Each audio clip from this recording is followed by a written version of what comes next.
पहला बैठने का अभ्यास,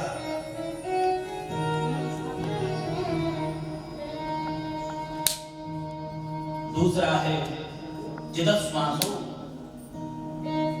धीमे धीमे प्राणायाम बनाइए, क्योंकि भगवान राधे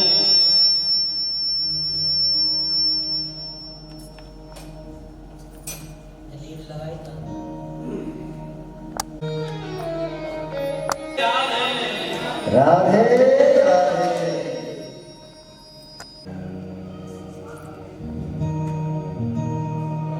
क्योंकि पवन तनय वर पवन समान, पवन तनय वर पवन समान, पवन तनय वर पवन समान, पवन तनय वर पवन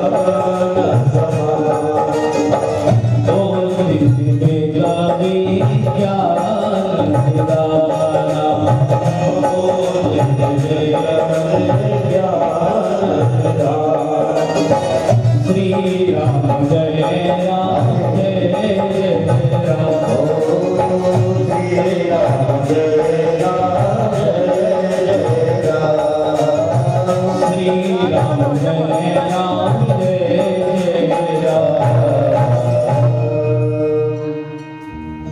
भैया जाके सर्विस है भी कितने घंटा राघवेंद्र प्रभु से हनुमान जी कह रहे हैं, नाथ ये बताइए क्या आपके उस वैकुंठ में सत्य लोक में क्या भगवान की कथा, आपकी कथा मिलेगी? राघव जी कहते हैं वहां तो सुखों को भोगा जाता है, निकनाथ आपकी कथा नहीं मिलेगी तो मैं उस वैकुंठ को त्याग रहा हूं। 2 मिनट कुछ अभ्यास करना है। पुराना घड़ी, एक घड़ी माने होता है एक घड़ी में 24 मिनट, 2.5 घड़ी का 1 घंटा होता है, तो 24 पूरे 48, 48 और 12 60 मिनट का एक घड़ी का, और एक घड़ी में 2.5 घड़ी, एक घड़ी में 24 मिनट, कितनी 24, एक घड़ी आधी घड़ी, 24 की आधी कितनी? 12। एक घड़ी आधी घड़ी, फिर आधी में बुनियाद, आधी की भी आधी कर दो, कितनी? 6 मिनट। तुलसी संगत नाथ की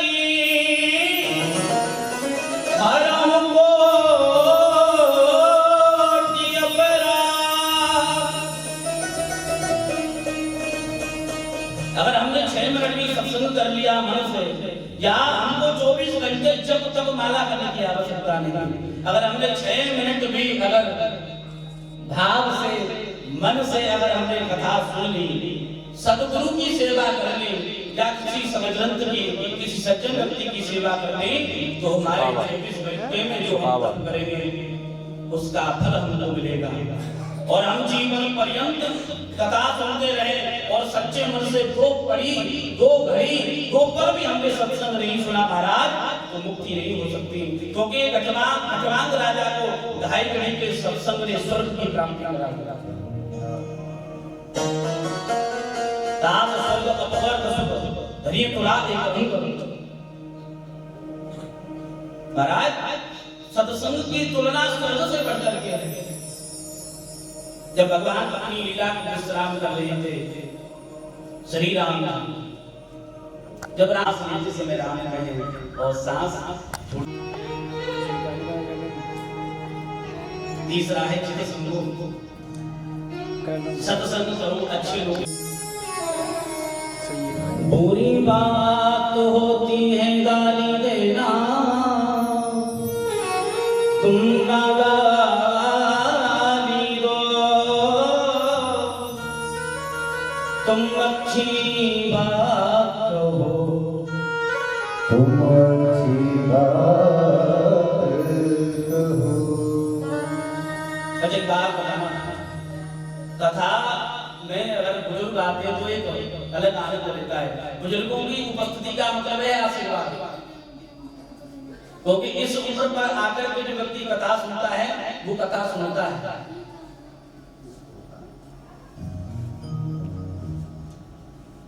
आप एक बात बताना, क्या सत्संग में गाली सगाइयां देंगे? नहीं ना, इसलिए हमें क्या करना चाहिए? सत्संग करना चाहिए। एक घड़िया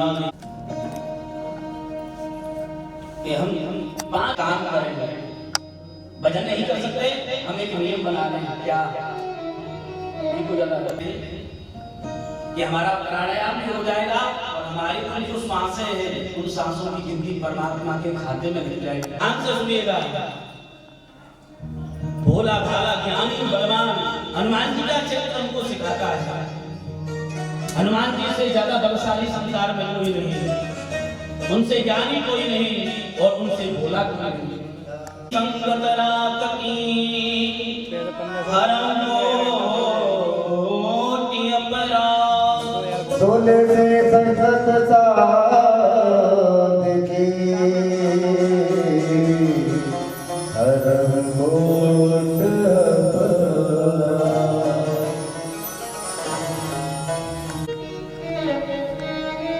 जब ज्ञान की बातें मिलेगी तो ज्ञान हमको एक चीज सिखाएगा, तुम अच्छी बात हो। हम चालीसा पढ़ते हैं लेकिन उस रसायन के बारे में जाना है क्या? वो क्या है? वो कुछ और नहीं, एक ही रसायन है। श्री राम जय राम जय जय राम। मैं वही परिब्रह्म हूँ, मैं आपको आदेश देता हूँ, मैं तुमको सृष्टि का रचयिता बनाता हूँ, तुम सृष्टि का सृजन करो। ब्रह्मा जी ने शिव जी का सृजन किया।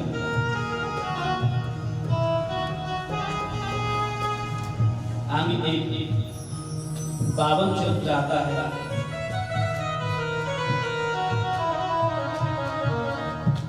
विदुर जी का, ये विदुर जी दासी पुत्र हैं, हस्तिनापुर में कौरवों के मंत्री।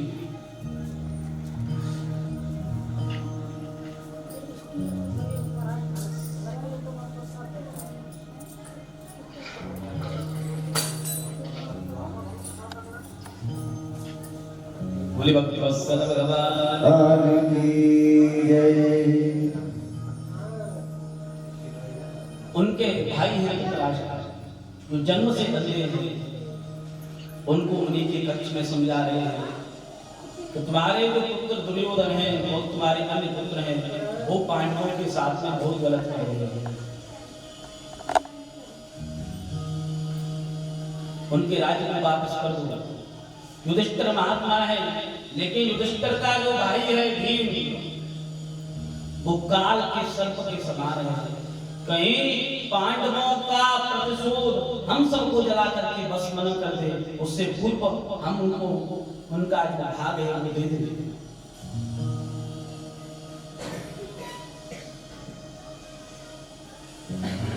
जब समझाई रहे थे इतनी बात दुर्योधन ने सुन ली, और दुर्योधन महात्मा दुर्जी से चिल्लाने लगा, अरे काका। तीसरा है सत्संग करो अच्छे लोग। वो हनुमान जी जहाँ की भी कथा होती है,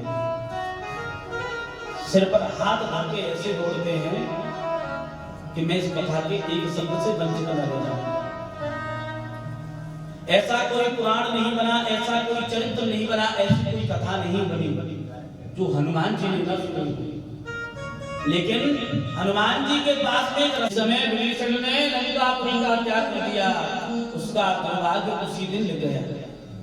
तो आज ही गलती कौरवों ने कर दी कि महात्मा विदुर का अपमान कर दिया।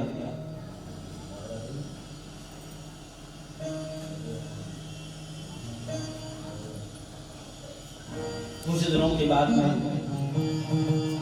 शांति और पीछ में हमारे ही बारे में षड्यंत्र रचते हो, मेरे पिता को मेरे खिलाफ भड़काते हो, निकल जाओ मेरे राज्य से, त्याग दो तुम मंत्रिमंडल को।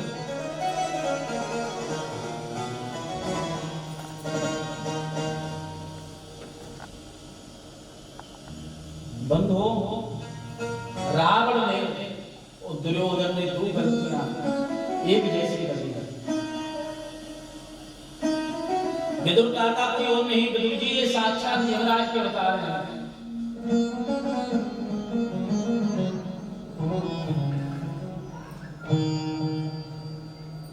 इनका त्याग कर दिया और रावण ने अपने महात्मा धर्मात्मा भाई विभीषण का त्याग कर दिया। एक बात सच सच बताना, जब तक विभीषण लंका के आज द्वारकाधीश शांति संदेश दूत बन करके आ रहे हैं, विदुर काका को संदेश मिला, बद्री वन में रह रहे हैं, उनसे भी न रहा गया। विदुरानी से कहते जो ये होगा सो देखा जाएगा, लगन तुमसे लगा रहे थे जो होगा देखा जाएगा। रथ पर बैठ कर द्वारकाधीश आए, भीड़ लगी है, उसी भीड़ में पीछे विदुर काका खड़े हैं और जैसे ही द्वारकाधीश गोविंद आए हैं तो द्वारकाधीश की जो आंखें हैं, जो नेत्र हैं, वो किसी को ढूंढ रहे हैं, उनको वो वहां दिखाई नहीं दे रहा, चारों तरफ देख रहे हैं। स्वागत के लिए दुर्योधन आया और दुर्योधन देख रहा है कि द्वारकाधीश के नेत्र किसी की खोज कर रहे हैं। आदर स्वागत किया, एक सिंहासन पर बैठाया, लेकिन गोविंद को संतोष नहीं है।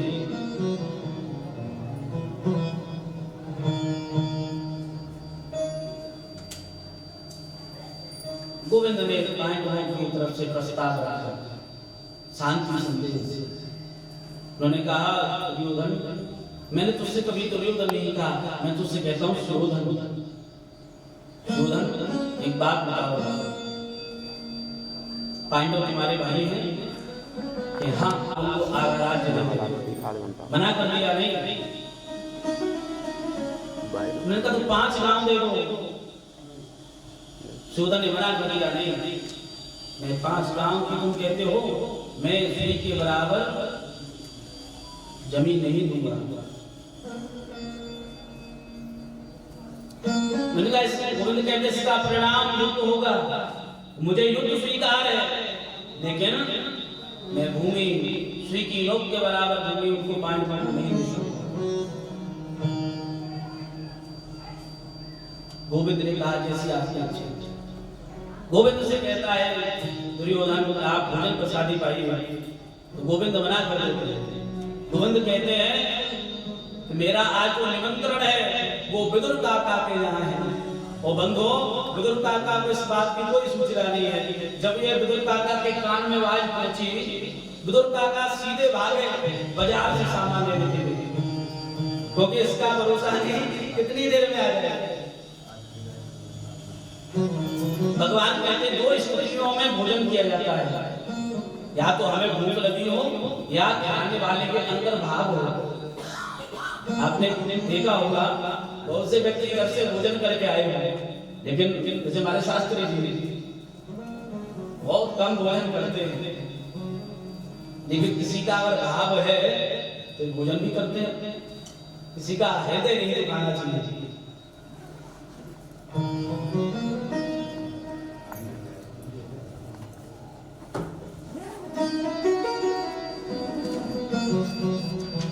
महाराज सीधे गोविंद उसी कदरी वन में पहुंचे हैं, जहां विदुर काका एक कुटिया बना करके रहते हैं। कुटिया के बाद गोविंद ने अपनी चरण कमल को उतार दिया और आवाज लगाने लगे, काकी काकी। उस समय जो मैया विदुरानी है वो विदुरानी स्नान कर रही थी, उनके कान में जैसी आवाज गई, अरे ये आवाज तो मेरे गोविंद की है, वो अपने सुध को भूल गई, ऐसे ही बाहर निकल आई और उन्होंने अपना जो द्वार भगवान ने देखा अरे ये तो भाव में ऐसे हो गए हैं, इनको अपने शरीर के शुद्ध नहीं है। भगवान ने अपने पीताम्बर को उनको उड़ा दिया, अंदर गई और अंदर जाकर के अब उनकी वो स्थिति बन गई है, उनका भक्ति के भाव में उनका जो शरीर है ऐसा भान नहीं है उनको कि जो पट्टा में डालते हो वो सीधा है या उल्टा है। आज विद्यारानी ने उल्टा पट्टा डाल दिया और भाव को देख करके गोविंद पट्टे उस उल्टे पट्टे पर ही बैठ गए और बोलते कहा कि मुझे बहुत भूख लगी। अब विद्यारानी की स्थिति ऐसी होगी, वो अपने रसोई घर में गई, रसोई घर में कभी एक डिब्बा खोलती है कभी वो देखती है, उसको कुछ नहीं मिला।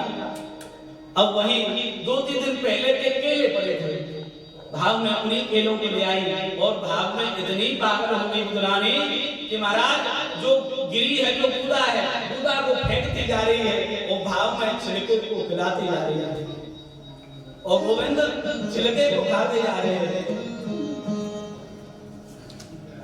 क्योंकि महाराज सबसे ऊंची प्रेम सगाई, वो सबसे ऊंची प्रेम सगाई, सबसे ऊंची प्रेम सगाई, सबसे ऊंची प्रेम सगाई, सबसे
क्योंकि महाराज परमात्मा को किसी भौतिक वस्तु की आवश्यकता नहीं है।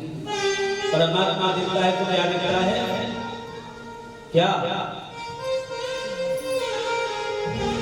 पीछे वाले काका,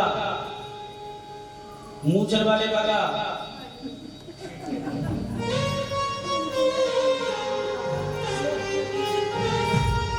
परमात्मा दिखता है तो भाव।